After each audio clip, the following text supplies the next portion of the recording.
Well, it's been a long time coming, but the Gordie Howe International Bridge crossing from Windsor to Detroit is going to have its opening ceremony later today. Ahead of the bridge opening to traffic on July 27th, our Mackenzie Gray is in Windsor, and he joins us now. So, Mac, take us through what we can expect today at this new bridge. Well, it's going to be a Canada-only party, Miranda. It was supposed to be this joint celebration of Canada and the U.S. coming together to open this bridge. I interviewed U.S. Ambassador to Canada Pete Hoekstra right before those 50% tariff threats came into place. He said at the time that he was going to be coming, that Commerce Secretary Howard Lutnick was going to be coming, the two people on the U.S. side who were really spearheading the negotiations to have the bridge open after this kind of revamped deal between Canada and the U.S. Of course, those 50% tariff threats come in. The Canadian government basically disinvited the American side, and now it's going to be a Canada-only celebration on the Canadian side of the bridge. Reporters and many other folks, both Premier Ford here in Ontario, Gregor Robertson, the Infrastructure Minister, are going to be the key politicians there, but I expect the Mayor of Windsor and lots of other people in the area who are very excited that this bridge is going to be open, who are going to be there today. So excited that they're asking people who are coming to be wearing red and white to show their Canadian pride about the fact that this bridge that Canada's paid $6.4 billion to build is finally going to be opening next week. And Mac, there's been a lot of controversy around the deal Mark Carney signed with the U.S. to get the bridge open. So take us through what he gave up and the response he had to criticism from the opposition. Yeah, so the original deal to build the Gordie Howe Bridge was actually signed by Stephen Harper and the Michigan government back in 2012, and that originally stipulated that Canada was going to get all the revenue from the bridge until they were made whole for the $6.4 billion they put up to build the bridge. They expected that could go anywhere for 50 years. That's how long it would take to get the toll revenue to actually get that money back.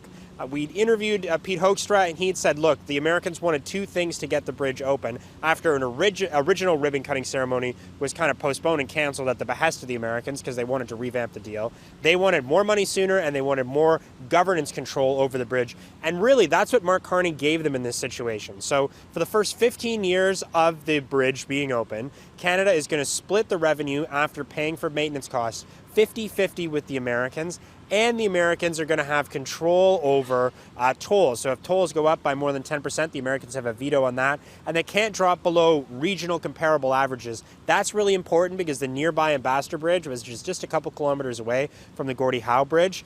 That is a bridge that is owned by the Maroon family. They are big Trump donors. They gave $1 million to Donald Trump, a super PAC affiliated with him. They donated to Pete Hoekstra when Mr. Hoekstra was a member of Congress representing Michigan.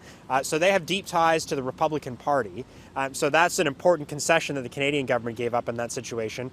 But the characterization of the deal that Mark Carney originally had was that Canada was going to get paid back for the debt that they had, and then after that, they were going to split the money with the Americans. Turns out the text of the agreement said that that was not correct. At best in this situation, the Prime Minister gave a contradictory statement relative to what the facts were, and he was quite dismissive yesterday when he was asked whether or not he lied in that situation. That's what the Conservatives said Mr. Carney did. He kind of brushed that off. Some of the premiers who he was with were laughing when that question was asked.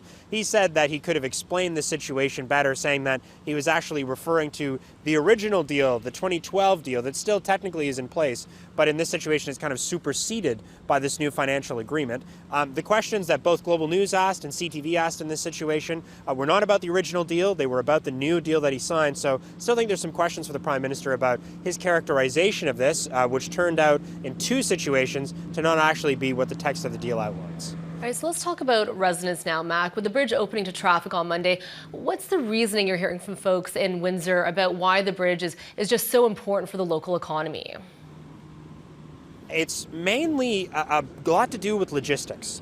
If anyone's been to Windsor and they've driven across the Ambassador Bridge, you know that on the Canadian side, to get up to the bridge, you're basically going through a residential area.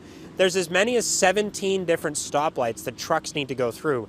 And if you're crossing and you've got business in Windsor and you need to take it over to Detroit or anywhere in this part of Ontario or part of Michigan, the only place if you're doing business with a truck that you can cross over is the Ambassador Bridge. We were just out there getting some shots for our stories yesterday, and the bridge was packed with trucks, backed up all the way from the American side, all the way on the Canadian side, bumper to bumper with trucks. Right now, that's the only way they can cross that bridge, and the tolls at the Ambassador Bridge are very expensive. With the Gordie Howe Bridge opening, depending on what program you're using or how big your truck is, you could save up to $40 per truck to be able to use the Gordie Howe Bridge. You do that hundreds of thousands of times with so many trucks crossing over. It's one of the busiest places in North America when it comes to trade. That's a big savings there. And the Gordie Howe Bridge is directly connected to the highway in Canada, directly connected to the highway in the States. That's not the situation with the Ambassador Bridge right now. So it's going to be much quicker to be able to get these trucks across the bridge. And then with multiple crossings, that should make things easier, less traffic jams. So it'll be quicker to move, it'll be cheaper to go. So from a logistics perspective, that will really help things out. And of course, the Maroon family, as we mentioned, who are these Trump allies in this situation, keeping the fares really high, it kind of breaks their monopoly on the ability for them to be able to deal specifically with commerce in this situation. That's something we've heard a lot from Doug Ford, saying that we need more competition in this area. But it is important to point out that the money that the Americans are getting in this situation goes into this Regional Economic Development Fund. And that is money that will be spent in the U.S., controlled by the Americans. One question we don't know right now is if they could use that money to help improve the Ambassador Bridge. That'll be questions I'm sure we'll have for Gregor Robertson and other people when they have a press conference at 11:30 Eastern today here in Windsor. All right, that is our Mackenzie Gray reporting from Windsor, Ontario. Thank you, Mac.